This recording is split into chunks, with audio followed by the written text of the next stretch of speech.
Hello, for this video I'm using the AQA Specimen Material 2. It's the English language paper 8700 and it's paper 1, Explorations in Creative Reading and Writing.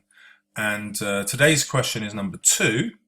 Here you can see that you're given an extract, there are specific lines to look at, and you will always have 3 bullet points. So let's have a look at the question. How does the writer use language here to describe Brighton on that day? So it's very likely that the question will be a description piece, because that's when writers are showing off their skills, and you will always be able to write about those kinds of skills, the ones you know so well: simile, metaphor, personification, alliteration, onomatopoeia, etc., etc. So that's question is very likely going to be typical. You could include the writer's choice of. Now, could means you don't have to write about any of those things. However, in the mark scheme, we'll see later that there's an exemplar, and in that exemplar, the examiner does write about sentence forms, which is deeply annoying. And I'll make a separate video about exactly what sentence forms means. In this video, I'm going to show you some techniques to use to improve your own writing in order to understand how writers write, which will then make you brilliant at this question. So here we have 2 paragraphs. They come from a book called Brighton Rock by Graham Greene, and they concern this character Hale, who comes to Brighton knowing that he's being hunted and someone wants to kill him. You don't have to know that when you're doing the exam, but I just thought I'd fill you in. They came in by train from Victoria every few minutes, rocked down Queen's Road, standing on the tops of the little local trams, stepped off in bewildered multitudes into fresh and glittering air. The new silver paint sparkled on the piers. The cream houses ran away into the west like a pale Victorian watercolour. A race in miniature motors, a band playing, flower gardens in bloom below the front, an aeroplane advertising something for the health in pale, vanishing clouds across the sky. It had seemed quite easy to Hale to be lost in Brighton. 50,000 people beside himself were down for the day, and for quite a while he gave himself up to the good day, drinking gins and tonics wherever his programme allowed. Okay, well, this is a 12-minute question, and the really great news for you here is in 12 minutes you won't have time to write about absolutely everything that's in this extract. It will be packed full of words and phrases, obviously, but also language features and techniques. And you don't really have to worry about writing enough. You just have to trust your instincts in spotting them. I'm going to go through this so that you can see how easy that is. So let's start off with the impersonal they. It's a bit ambiguous, isn't it? So whose perspective is this from? We read down here that it had seemed quite easy to Hale to be lost in Brighton. This is from Hale's point of view, which suggests that it seems easy to him because he wants to get lost. And if we moved up to the they here, there's a kind of implied threat, perhaps, that there's a they looking for him, or he wants to get lost. He doesn't want to be visible as Hale. He wants to be part of a great mass, which is why he focuses on the idea of they. He is going to be one of multitudes, lots and lots of different people. The idea of multitudes means you can't distinguish one from another, and that would add to the idea of him wanting to get lost. Okay. Now, it might be that I can make that point because I actually have some insider knowledge, but not necessarily. So for example, this bit that he wanted to get lost, I think is quite clear, because of the word, the use of the word to here instead of for. Every 5 minutes they rocked down Queen's Road. The use of rocked here is an unusual piece of imagery, and it shows perhaps how joyful the people are in Brighton, but it also shows the idea of permanence. So rock is permanent. There's something solid about Brighton, as though it's going to last forever. We could suggest that this summer, this good time summer, feels permanent. He rocked down the Queen's Road, sorry, this is not him, it's the whole crowds, standing on the tops of the little local trams. This use of the adjective little with local suggests that the people from London feel superior to Brighton, but also are charmed by it. They stepped off in bewildered multitudes. The use of bewildered is quite interesting. It suggests that perhaps they weren't expecting what they're going to see. Brighton has somehow surprised them, or perhaps it's the crowds that have surprised them.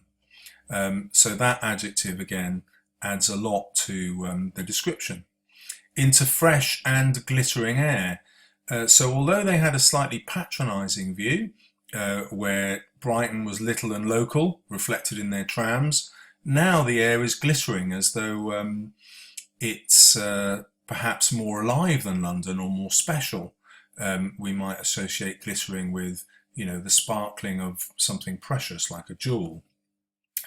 This idea is picked up again where the paint on the piers is described as silver.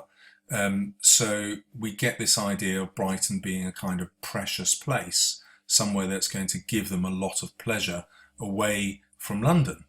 And that again is picked up with the verb sparkled. So there's a promise of great things in Brighton as soon as you arrive. The cream houses ran away into the west. So now we've got personification here, because cream houses can't actually run. And this image, ran away, is suggestive of escape. And that mirrors the idea that the people from London are trying to escape London when they come to Brighton. And you could make a link to Hale trying to escape something because he wants to be lost in Brighton. Like a pale Victorian watercolour. This gives us the idea that Brighton is timeless. It's kept its charm, or you could look at it another way and say, well, it's quite old-fashioned, and the use of the adjective pale might suggest that it's no longer the place that it once was. It's fading. It's not as glamorous as it used to be. A race in miniature motors, a band playing. Suddenly we've got the introduction of speed here. Why is that? Perhaps to liven the scene, but it might also suggest how Hale might be feeling, this desire to escape. A band playing, flower gardens in bloom below the front, an aeroplane advertising something for the health. This edition of the aeroplane is also an image of freedom and escape, isn't it? And there's this concentration on something for the health. Again, that could be a contrast either to life in London, which we could infer is not healthy, or to the reason that Hale is trying to escape. He wants to preserve his health. Again, that might be a bit of specialist knowledge that I've got because I know a bit about the story. In pale vanishing clouds across the sky, and here in some sense we could argue we've got some pathetic fallacy here. The clouds are vanishing because that reflects what's happening to Hale. He wants to vanish in Brighton. 50,000 people beside himself were down for the day, and for quite a while he gave himself up to the good day. The use of for quite a while here lets us know that this is only temporary, this escape, and this idea of him being able to have a good day is only temporary. And we could definitely argue that's a form of foreshadowing, because we get the impression that that good day isn't going to last. And then a reason for that is the focus on what he's doing. He's drinking gin and tonics wherever his program allowed. Now, what's happened here is something quite interesting. I found that when I'm going through the description, there's always something in every line I can write about. So I don't have to worry about finding stuff. And I know I won't be able to write as much as I've just discussed in this video because I only have 12 minutes. However, as we're going through, did you notice a pattern? So one pattern I noticed was that it was organised in contrast. So descriptions of Brighton are used in contrast to London. Although I admit it does depend that you know that Victoria Station is in London. So that might not be a contrast that you feel that you could write about. Another contrast was the idea of Brighton now and what it was like in the past, and you probably could write about that. And then another contrast is the place itself and and Hale, who wants to get lost. So we've got the contrast between the person and the place. And I think that any piece of descriptive writing will actually lend itself to that sort of analysis where you're asking yourself, well, what are the contrasts in this piece and how can I write about them? And contrast is going to give me a way to write about sentence forms. So if we look at this massive sentence up here, it's obviously a long, complex sentence. Well, I get no marks just for saying that. I have to say why the writer has used it. What's the effect on the reader? So there's this huge description of the attraction, the sights and sounds of Brighton, and he wants to give us a clear picture of how attractive Brighton is, but then that's deliberately contrasted with this short sentence describing Hale, and we find that instead of coming on holiday like all these other people, Hale has come here to get lost. He's got a completely contrasting reason to the other people to be here. There you have it. That's two sentence forms, the really short one and the complex, and a reason why the writer has used it. Okay, well there you have it. I'm going to make some more videos, one that will show you how to answer this particular question in writing. If you found that helpful, please subscribe and you'll see that one as well.